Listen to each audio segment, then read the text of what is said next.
Good morning students. Class 7 विषय नागरिक अध्याय 1।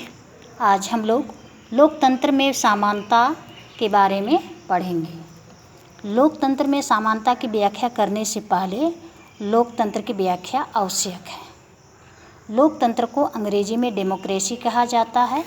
डेमोक्रेसी शब्द यूनानी भाषा के डेमोस और क्रेसिया के मिलने से बना है, जिसमें डेमोस का अर्थ जनता और क्रेसिया का अर्थ शासन होता है। अर्थात लोकतंत्र का मतलब होता है जनता का शासन। इस शासन व्यवस्था में जनता या तो स्वयं अपने चुने हुए प्रतिनिधि के माध्यम से शासन चलाती है।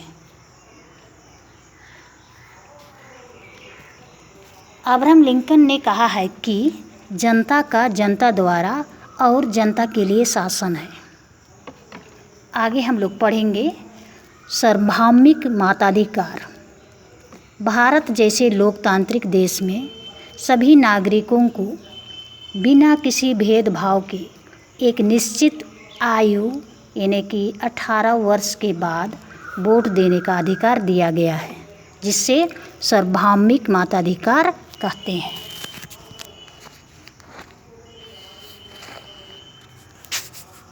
आगे हम लोग देखेंगे मानवीय गरिमा और असमानता।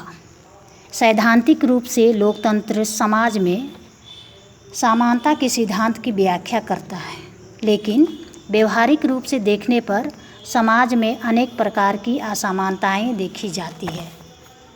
भारत एक धर्मनिरपेक्ष राज्य है, जहां सभी धर्मों को एक समान रूप से देखा जाता है, लेकिन समाज में धर्म के आधार पर भेदभाव किया जाता है। समाज में ऊंच नीच, स्त्री पुरुष के बीच भेदभाव किया जाता है। जैसे कि हम लोग 6ठा क्लास में लिंग भेद के बारे में पढ़ चुके थे। उसमें हम लोग देखे थे कि लड़का बच्चा को अच्छे विद्यालय में नामांकन कराया जाता था और लड़की बच्ची को सरकारी विद्यालय में नामांकन कराया जाता था। मंदिर में, स्कूल में या बैंकों में या अनेक स्थानों पर समानता के सिद्धांत का उल्लंघन होता है। समाज में अमीर गरीब के बीच भेदभाव किया जाता है। गरीब बच्चा अगर स्कूल में पढ़ने जाता है तो उसके साथ अमीर के बच्चे के साथ बैठना नहीं चाहते हैं और उन्हें अपमानित करने का प्रयास करते हैं।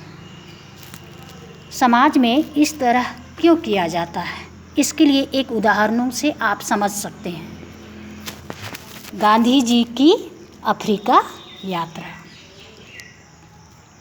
आप लोग ध्यान से सुनिएगा।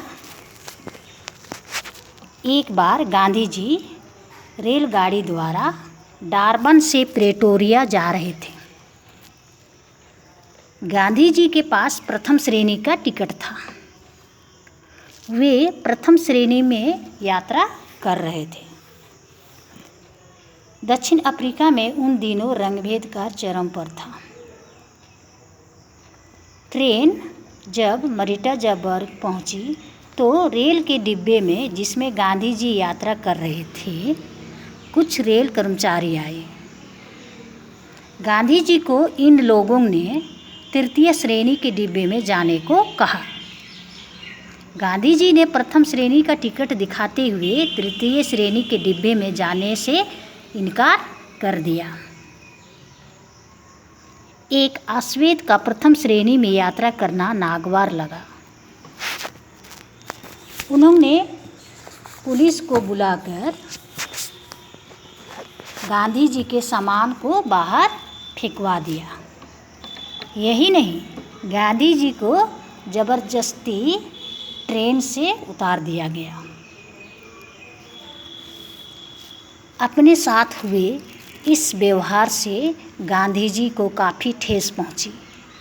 इसके बाद उन्होंने रंग भेद के विरोध संघर्ष शुरू किया।